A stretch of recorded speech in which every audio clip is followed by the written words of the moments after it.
안녕하십니까. 소중한 나 무한 행복 소나무 시간입니다. 여러분 만나 뵙게 되어서 반갑습니다.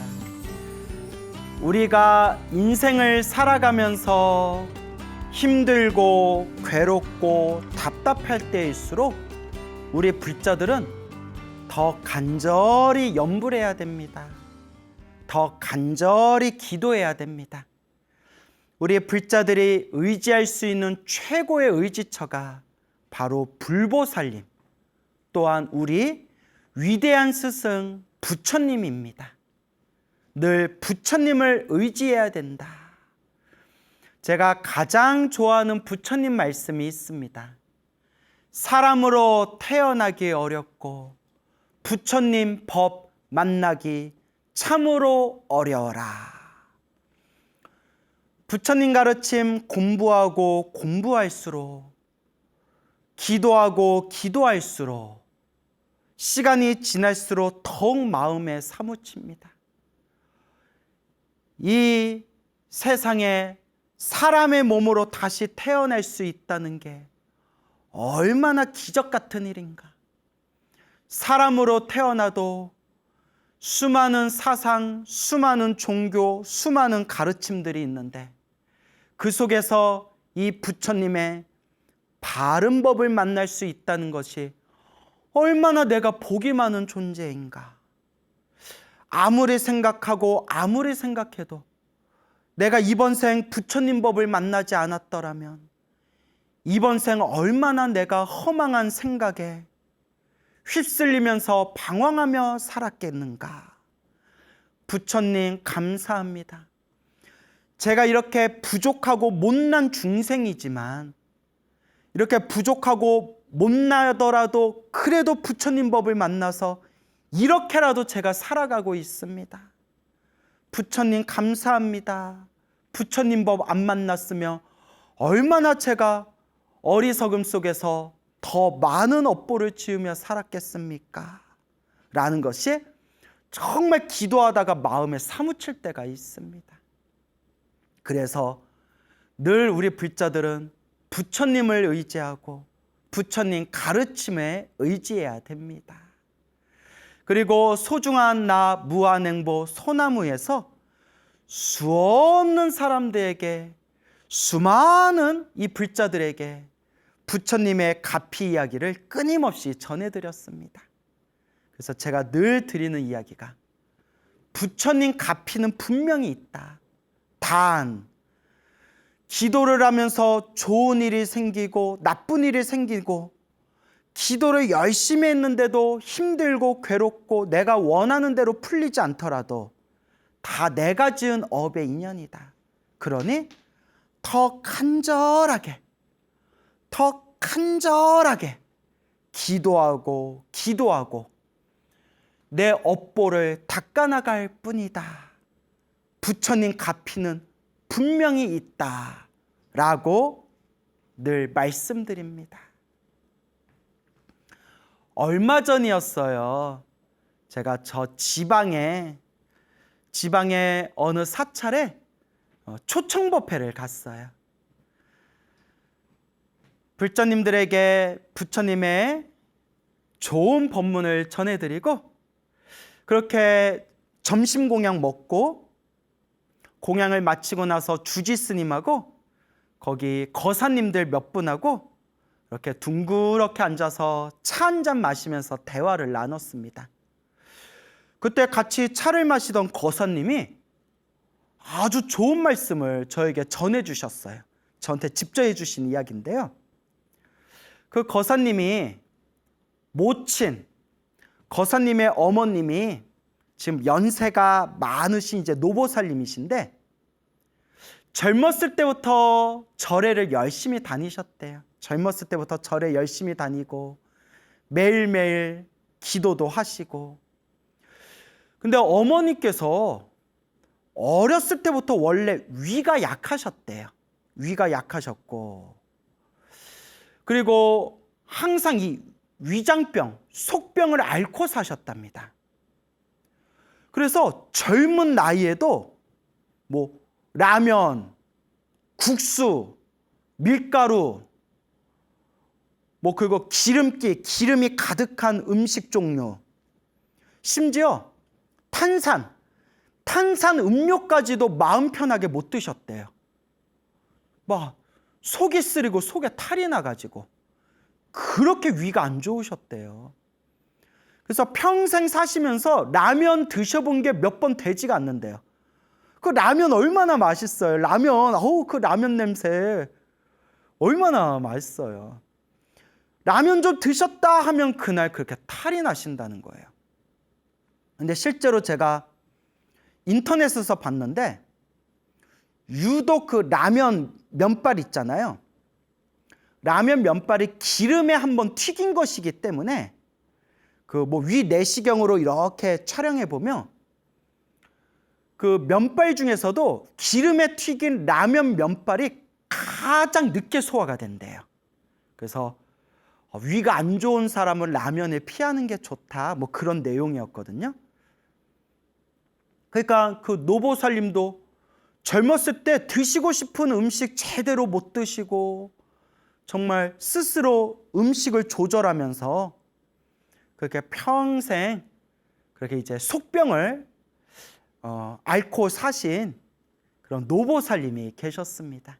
그 거사님의 어머님이 되시죠. 몇 년 전이었대요. 몇 년 전에 어머님이 이제 꾸준히 절에 다니고 나름대로 매일매일 꾸준히 이제 기도를 하면서 신행생활을 하셨는데 드디어 그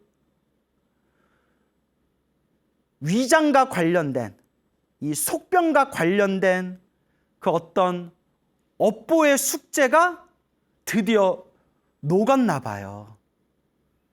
어느 날 꿈을 꾸셨는데, 생생한 꿈을 꾸셨는데 어머님 꿈에 조상님이 나타나셨대요. 조상님. 네 조상이다 뭐 이러면서 뭐 조상님이 나타나셨는데 속이 많이 안 좋구나 하면서 손을 쓱 손바닥을 내미시는데 조상님 손바닥 위에 알약이 있더래. 알약. 이걸 먹어라 하고 조상님이 얘기하시더래. 이걸 먹어라. 그래서 어머님이 그 조상님이 주신 알약을 꿀꺼덕 먹었는데 그 알약을 먹고 잠에서 딱 깨셨는데 그날 그 꿈을 꾸고 난 이후로 평생 앓았던 속병이 싹 사라지셨대요. 싹 속병이 사라지시고 꿈에서 그 알약 먹는 꿈을 꾸고 나서 심지어 젊었을 때보다 훨씬 더 위장이 속이 튼튼해지셔가지고 젊었을 때에도 먹지 못했던 라면, 국수, 밀가루, 뭐 탄산음료 지금 원 없이 드신대요. 좀 많이 드시는데도 속이 멀쩡하시더래요. 거사님께서 당신 어머님께서 직접 체험하신 이야기라고 합니다. 와, 이렇게 우리 주변의 불자님들 기도 많이 하셔서 그런 가피의 체험을 몸으로 직접 경험하신 불자님들 이야기 들어보면 이런 비슷한 똑같은 패턴의 이야기들이 굉장히 많아요.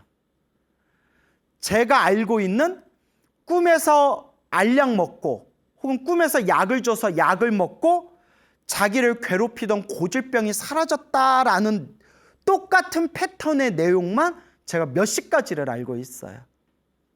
이 말인즉슨 무시할 수 없는 이런 오묘한 기도의 세계, 에너지의 세계, 그 가피의 세계가 있습니다. 근데 제가 늘 약간 우스개로 불자님들께 늘 드리는 이야기인데 업장이 두껍거나 아직 업보가 두껍거나 기도발이 부족하면, 기도 힘이 부족하면 꿈에서 약을 줘도 그걸 못 받아 먹는다라는 말씀을 자주 드려요. 그것도 자기 업의 인연이에요. 아직 기도 힘이 부족한 거예요.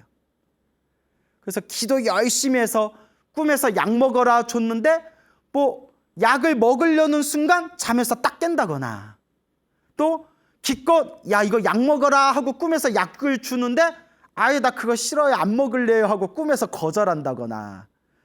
그럼 이제 나중에 기도 많이 하신 스님들이 그 얘기 들으시면 아이고 그걸 먹어야지 그거 왜 안 먹어 하고 이제 안타까워하는 그런 이제 재미난 또 사연 이야기들이 있습니다.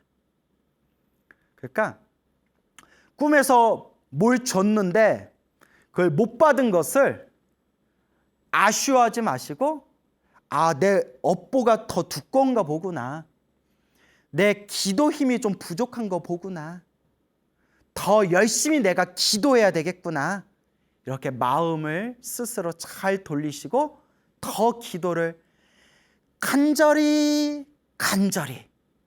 열심히 기도하셔야 됩니다. 그래서 그 거사님의 어머님께서 직접 체험하신 이 이야기를 들으면서 다시 한번, 우리 다 아는 이야기지만 다시 한번, 그래 부처님 가피는 있다, 그 가피를 빨리 얻냐 좀 늦게 얻냐의 차이일 뿐이지 기도의 공덕은 절대 허공으로 날아가지 않는다. 반드시 내가 지은 기도의 공덕은 반드시 내가 받는다라는 것을 우리 불자님들이 명심하시면서 기도에 집중을 잘 하시기 바랍니다. 저와 친분이 있는 어느 보살님이 계세요. 여성 불자님이 계시는데 그분께서 또 저한테 직접 해주신 이야기입니다. 어머님이, 그 보살님의 어머님 노보살님이 젊었을 때부터 절에 열심히 다니고 기도를 많이 하셨대요. 그렇게 신행생활을 많이 하시고 크고 작은 가피를 많이 체험하셨대요. 그러니까 이렇게 평생 기도하면서 자기가 직접 그 부처님의 가피를 체험하신 분들은 이 불심에 흔들림이 없어요. 근데 꼭 믿음이 없고 불심이 약한 사람들이 왜 기도하는데 왜 소원 성취가 안 되나, 내가 절에 열심히 다녔는데 왜 나한테 자꾸 안 좋은 일이 생기나, 내 기도 열심히 했는데도 왜 아무런 효과가 없나, 이렇게 스스로 마음에 망상을 막 일으키는 거지. 늘 말씀드리지만 부처님의 가피와 기도의 에너지는 반드시 있습니다.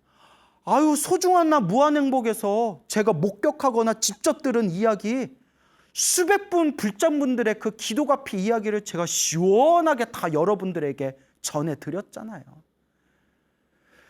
그래서 이 보살님께서도, 어머님이 되시는 노보살님께서도 평생 기도하면서 크고 작은 가피를 많이 받으셨는데, 오래전 일이래요. 오래전에 그렇게 아들이 계셨는데, 그러니까 저에게 이 이야기를 전해주신 보살님의 오빠가 되겠죠. 오빠. 그래서 이 노보살님의 이 아들이 어느 날 이렇게 크게 사업을 하다가 큰 실패를 맛봤대요. 에휴, 참. 인생 살다 보면 인생이 내 뜻대로만 풀리지는 않아요. 근데 너무나 사업 실패의 충격이 너무나 컸나 봐요. 그 성인인 다 큰 아들이 그러니까 좀 마음의 상처를 받고 또 집안 사람 볼 면목도 없었는지, 아이고, 다 큰 아들이 집을 나가버렸대요. 가출을 했대요. 그러니까 다 큰 아들이 갑자기 막 가출해버리니까, 그때는 뭐 휴대폰도 없었을 때였을 거예요. 언제적 얘기인지는 모르겠는데 오래전 얘기래요. 아니, 엄마 마음이 얼마나 속이 새카맣게 타겠어요, 여러분. 이거 나가가지고 잘못되면 어떡하나, 이거 딴 생각 품고 이거 엉뚱한 짓 하면 어떡하나, 아이고 아들아. 부모 마음은, 엄마 마음은 얼마나 새까맣게 타겠어요. 그러니까 여러분, 우리가 참 이 효도라는 게, 우리 부모님 거창하게 거창하게 저렇게 꽃가마에 올려놓고 어허둥실 우리 부모님 매일매일 즐겁게는 못해드릴 망정 나 때문에 상처받거나 나 때문에 가슴 아플 일은 최대한 우리가 피해야 돼요. 물론 인생 살면서 뭐 이렇게 부모님 마음에 상처 줄 때도 있고 가슴 아프게 할 때도 있는 게 이 중생살이지만 그래도 부모님의 그 마음에 못을 박아서는 안 되죠. 그러니까 아들이 이제 다 큰 아들이 연락이 두절되고 가출해 버리니까 어머니 마음이 얼마나 새카맣게 속이 타겠어요. 평소에 어머니께서 법화경 사경을 많이 하시고 항상 관세음보살 연부를 많이 하셨대요. 늘 이렇게 시간 낼 때마다 법화경 사경하시고 늘 시간 낼 때마다 관세음보살 연부를 많이 하셨는데 아들이 절해버리니까 너무나 가슴이 답답하고 너무나 걱정이 돼서 간절하게 기도를 하셨대. 아들을 위해서. 부처님, 우리 아들, 우리 자식 건강하게 집으로 돌아오게 해주십시오. 우리 아들 아무 일 없이 건강하게 집으로 돌아오게 해주십시오. 얼마나 어머님이 간절하게 기도했겠어요. 그렇게 이제 며칠이 좀 지났대요. 며칠이 지났는데 그날도 이렇게 이제 사경하고 관세음보살 연부를 하면서 기도하다가 이제 밤에 잠자리에 드셨대요. 딱 이불 위에 누워서 이렇게 잠자리에 드셨는데 인기척이 들리면서 느낌이 이상하더래요. 누웠는데 자기 머리 곁에 자기 누운 이제 머리 위에 느낌이 이상해가지고 정말 비몽사몽에 이렇게 눈을 뜨고 봤는데 웬 사람이 자기 머리맡에 딱 하고 앉아있더래요. 사람이. 그리고 누워서 막 비몽사몽에 누구야? 누구야? 이렇게 속으로 이렇게 누워가지고 이렇게 봤는데 빤히 쳐다봤는데 할머니가 앉아 계시더래요. 처음 보는 할머니가. 웬 할머니가 하얀 옷을 입고 하얀 한복을 입고 깨끗한 한복을 입고 아주 곱게 머리카락을 싹 뒤로 해서 비녀로 쪽을 딱 이렇게 쪽을 진 그런 조선시대의 사극에서 볼 수 있는 그런 할머니가 아주 할머니인데 맑고 깨끗한 얼굴로 누워있는 자기를 이렇게 쳐다보고 있더래요. 우리한테 막 무서웠을 거예요. 근데 이제 비몽사몽이라서 그냥 누구세요? 이러고 있는데 누운 상태에서 비몽사몽에 그 곱게 보이는 할머니가 누워있는 어머니 머리를 이렇게 쓰다듬어 주시더래요. 우와, 감동. 머리를 이렇게 쓰다듬어 주면서 애야, 애기야 라고 부르더래. 할머니가 어머니를. 애야, 걱정하지 말아라. 아무 걱정하지 말아라. 괜찮다. 아무 걱정하지 말아라. 괜찮다 하고 이렇게 이제 머리를 쓰담쓰담 해주더래요. 그러면서 딱 정신 차려봤더니 너무나 생생한 꿈이었대요. 이게 뭘까? 너무 근데 기분이 좋더래요. 곱고 맑고 깨끗해 보이는 할머니가 걱정하지 말아라 괜찮다 하고 머리를 쓰다듬어 주신 그 느낌이 생생하게 남아있더래요. 그리고 그날 아침에 해가 떴어요. 아침 해가 어떻게 뜨죠? 둥글게 뜨죠.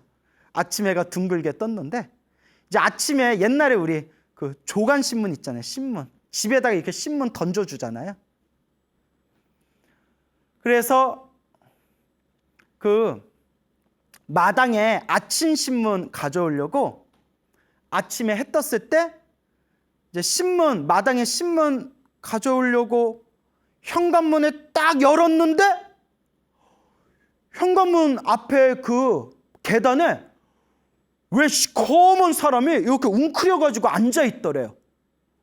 놀래가지고 누구야? 이렇게 봤는데 아들이, 집 나간 아들이 꾀죄죄해서 그 계단에, 그러니까 집 현관문 앞에 계단에 이렇게 이제 아마 개라도 키웠으면 개가 짖기라도 했을 텐데, 개가 멍멍 돌아왔냐 멍멍 이렇게 짖기라도 했었는데 개를 안 키웠나 봐요.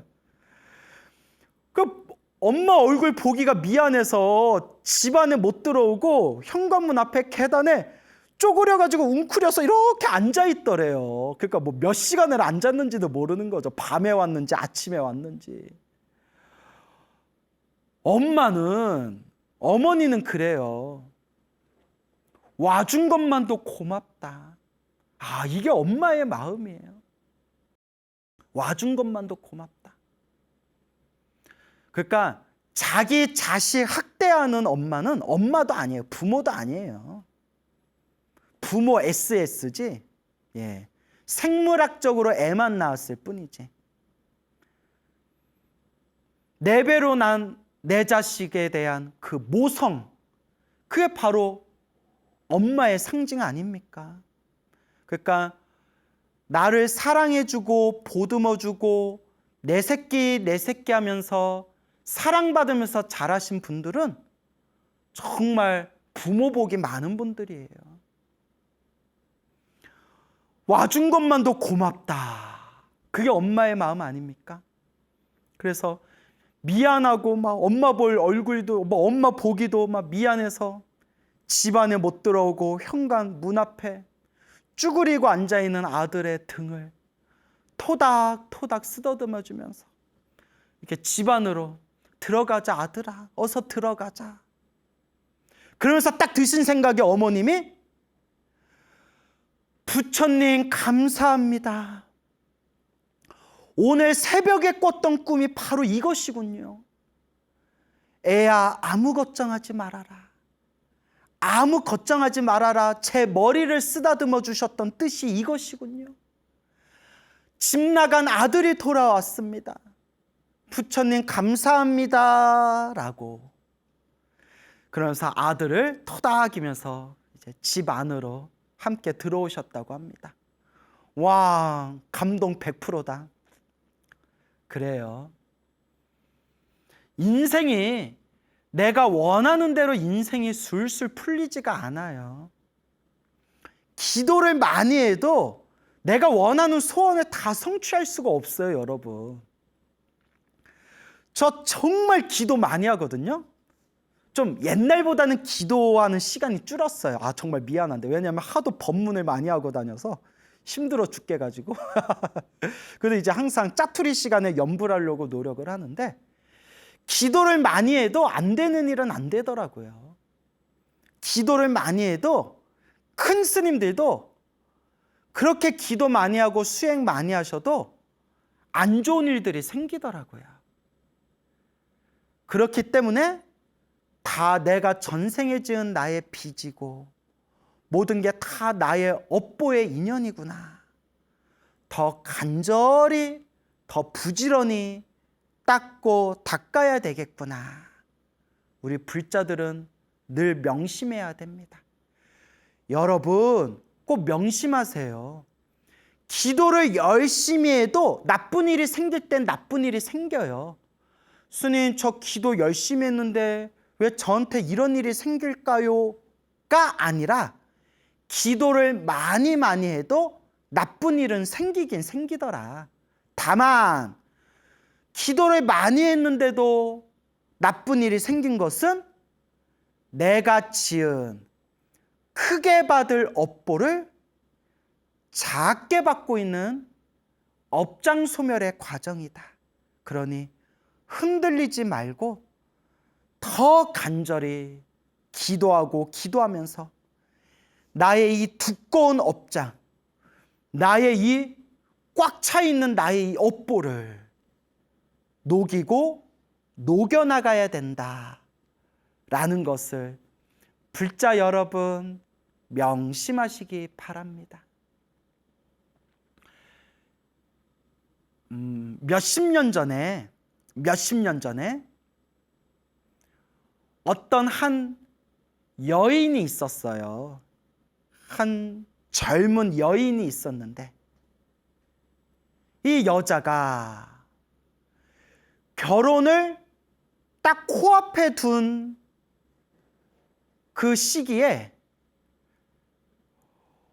엄청난 대형 교통사고를 당했대요. 딱 결혼 날짜 잡아놓고 딱 결혼할 시기를 코앞에 두고 그냥 대형 교통사고를 당해가지고 엄청나게 큰 중상을 입어서 그냥 온몸에 뼈가 다 부서졌대요. 엄청나게 그냥 큰 교통사고였나 봐요. 그냥 생각만 해도 무섭네요. 온몸에 뼈가 다 부서졌대요. 그렇게 몇 달 동안 병원에 입원했는데 이제 남자 쪽에서 파혼이 된 거예요. 파혼. 뭐 오랫동안 사귄 연애 결혼이 아니었나 봐요. 뭐 요새 시대의 입장에서는 아니 결혼할 여자가 교통사고 당했다고 파혼을 하나? 뭐 이런 생각도 들 수 있고 또 아마 오랫동안 연애하고 사랑을 나누고 정이 깊은 연인 관계였다면 결혼하기 직전에 나랑 결혼할 사람이 큰 교통사고를 당했다고 해서 파혼할 일이 없죠. 예. 근데 막 정말 오랫동안 사귀었는데 교통사고 당했다고 야 파혼하자 하면 그건 조상님이 도와주신 거예요. 예? 그런 의리 없는 인간하고는 결혼하면 평생 고생하거나 이혼 도장에 도장 찍게 되는 거예요. 예, 이혼 서류에. 그런데 옛날 몇십 년 전 얘기죠. 한 여인으로서 얼마나 서러웠겠어요. 결혼 날짜 잡아놓고 결혼할 날만 눈앞에 딱 두고 있을 때 그렇게 큰 교통사고를 당해서 병원에서 퇴원을 했는데 그 후유증이 너무 심하셨대요. 후유증이 너무 심해가지고 특히 어떤 문제가 생기냐면 막 온몸이 너무 아픈데 온몸에 뼈가 다 부서졌다니까. 그 후유증이 얼마나 무서웠겠어요. 코에 자꾸 피고름이 고이더래요. 코 쪽에 코 안쪽으로 피고름이 막 고이는 게 막 자꾸 차가지고 뇌 쪽으로 피고름이 올라간다는 거예요. 뇌 쪽으로. 이거 큰일 나죠. 그 피고름이 막 코에 차 있는 피고름이 막 머리 위쪽으로 점점 올라가니까 모르겠어요. 몇십 년이 지난 지금 한국의 지금 현대 의료기술이 굉장히 수준이 높아졌잖아요. 지금 같으면 뭐 수술을 한다거나 뭐 고름을 뺀다거나 뭔가 방법이 있었겠죠. 아주 오래전에 몇십 년 전이었기 때문에 그 당시 의료기술로는 조금이 아니라 많이 고치기가 손대기가 좀 어려운 부분이었나 봐요. 그러니까 어떻게 이게 손 쓸 방법이 없더래요. 뭐 또 머리하고 얼굴을 막 함부로 쪼개가지고 막 피고름 빼낼 수도 없는 거고. 그래서 정말 목숨이 위태하다라는 말을 들을 정도로 굉장히 심각한 상황이었다고 합니다. 근데 그래도 불심이 있는 여인이었나 봐요. 이 여인이 문득 이런 생각을 합니다. 그래, 죽을 때 죽더라도 마지막이다 생각하고 기도 한번 올려보자. 죽을 때 죽더라도 어차피 죽는 거 마지막이다 생각하고 기도하다 죽자. 그리고 어디 이제 절에 들어가서 관세음보살 기도에 들어갔대요. 오직 관세음보살 간절하게 관세음보살을 부르면서 관음기도에 들어갔답니다. 근데 여러분, 기도의 핵심, 그 기도 성취의 핵심이 무엇이냐? 간절한 마음이에요, 여러분. 제가 늘 입이 아프도록 말씀드리잖아요. 무슨 기도를 하냐가 중요한 게 아니라 어느 절에서 어느 장소에서 기도하냐가 중요한 게 아니라 어느 시간에 어느 쪽을 바라보고 기도하냐가 중요한 게 아니라 그런 거 다 필요 없어요, 사실. 그 간절함. 절에서 기도해서 혹은 뭐 시장 한바닥에서 기도해서 혹은 총알이 날라오는 전쟁터에서 기도해서 그 수많은 곳에서 그냥 오로지 간절하게 그냥 부처님만 믿고 간절하게 기도해서 갚이 받으신 분들이 이루 헤아릴 수가 없어요. 근데 우리 중생들은 자꾸 딴 생각을 해요. 무슨 기도를 해야 효과가 더 많이 받나? 어느 시간에 기도해야 효과를 더 많이 받나? 어느 장소에서 효과를 해야 더 많이 받나? 초를 켜고 기도해야 효과를 더 크게 받나? 향을 피우고 기도해야 효과를 더 크게 받나? 물 한 잔 올리고 기도해야 효과를 더 크게 받나? 막 항상 이런 바깥에 있는 것들에 자꾸 망상을 일으켜요. 물론 부처님께 물 올리고 쌀 올리고 등 올리고 또 기운이 좋은 도량에서 기도하고 하면 기도빨이 더 좋은 건 사실이에요. 사실인데 정말 내가 다급할 때 이 불보살의 값이 그 기도 성취의 마지막 핵심의 결론은 어디서 기도하건 어떻게 기도하건 그 간절함이에요. 꿈에서도 기도가 쭉 이어질 정도로 그 간절함. 근데 간절하게 기도할 생각은 안 하고 자꾸 뭘 갖다 붙이면 효과가 더 좋을까? 요걸 갖다 붙이면 효과가 더 좋을까? 어디 가서 뭘 하면 효과가 더 좋을까? 자꾸 그렇게 망상을 일으키는 분들이 있어요. 간절함. 그런데 여러분, 그 여인이 나 죽는다 생각하고 내 인생의 마지막 기도다 생각하고 절에 들어가 모든 걸 다 놓아버리고 오로지 관세음보살님 하고 기도했을 때 그 간절함이 얼마나 깊었겠어요. 여러분, 잠잘 거 다 자고 밥 먹을 거 다 밥 먹고 사람들하고 수다 떨 거 다 수다 떨고 놀러 다닐 거 다 놀러 다니고 하고 싶은 거 다 해가면서 기도하면 안 한 것보단 낫겠지만 해보면 알잖아요. 그 간절함이 그게 막 무르익겠어요? 정말 자는 시간도 밥 먹는 시간도 사람들 만나는 것조차도 그냥 다 내려놓고 오로지 관세음보살님, 오로지 지장보살님, 그 오로지 부처님이라는 마음으로 그렇게 그 여인이 절에서 간절하게 관세음보살을 불렀는데 수없이 눈물을 흘리고 수없이 눈물을 쏟아가면서 관세음보살을 불렀을 때 21일이 딱 지났대요. 21일.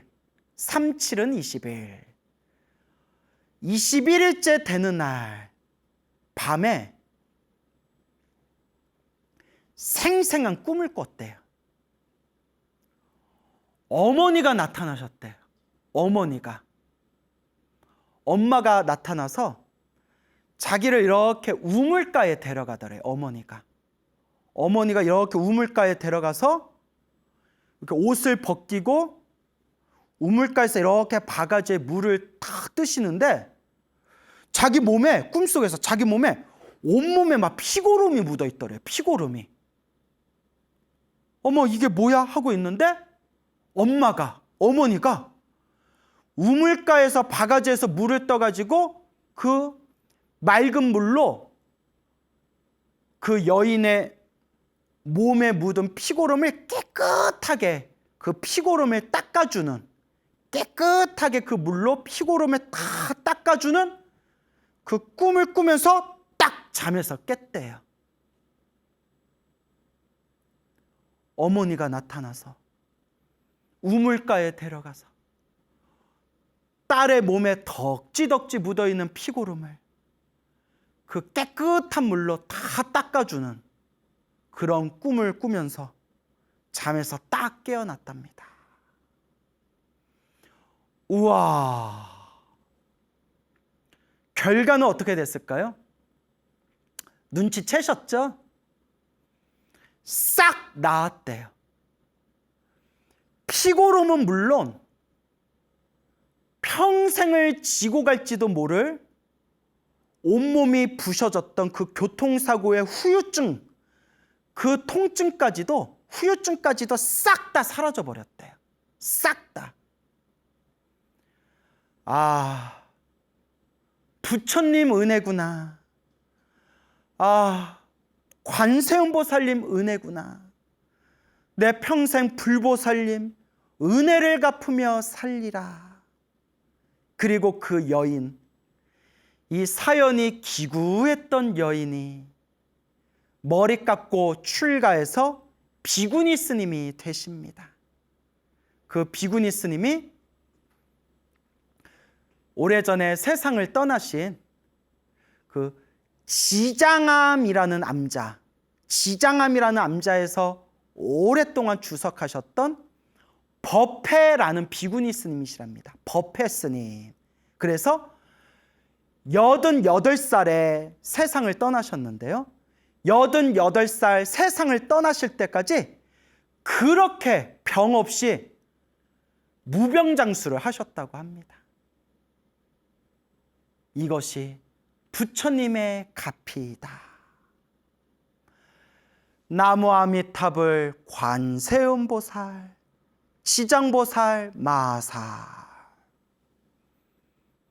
여러분, 우리 중생이 인생을 살아간다는 거, 인생이 내 마음대로 술술 풀리지가 않습니다. 멀리서 보면 잘 먹고 잘 사는 것처럼 보이는 사람도, 멀리서 보면 아무 걱정 근심 없이 사는 것처럼 보이는 사람들도 막상 옆에서 가까이 지켜보고 대화를 나눠보면 다들 저마다 근심 하나, 걱정 하나, 다들 저마다 숙제 하나씩은 가슴에 달고 있습니다. 그게 인생이에요. 인생이 내 마음대로 술술 풀리지만은 않아요. 그 속에서 좀 복이 많은 사람은 살아가는 게 조금은 수월하고, 정말 태어날 때 복이 부족한 사람들은 자꾸 장애가 생기고 자꾸 온갖 그런 자신을 괴롭히는 그런 걱정거리들이 생기게 됩니다. 그래서 우리 큰 스님들이 우리 중생이란 다 자기가 지은 복대로 살아간다라고 말씀하셨고, 우리 부처님께서도 중생들이 살아가는 모든 모습이 자기가 지은 업의 인연대로 살아간다, 내가 지은 업보의 인연대로 살아간다라고 말씀하셨습니다.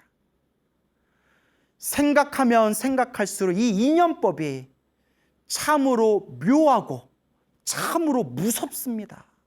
참으로 무서운 돌입니다.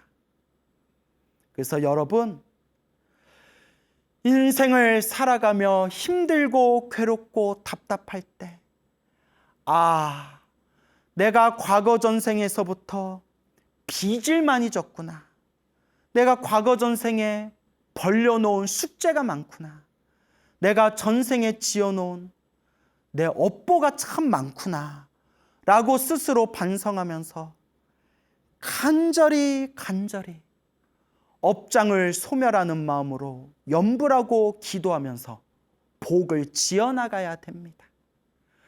인생을 살아가면서 편안하고 행복하고 즐겁고 인생을 수월하게 살아가는 사람이 있다면, 아, 내가 전생에 복을 많이 지어서 그래도 내가 이번 생에 이렇게 그래도 몸과 마음이 그나마 편안하게 살아가나 보구나. 그러니 이번 생에도 내가 복을 많이 지으면서 살아야 되겠구나 라는 마음을 잘 일으키셔야 됩니다.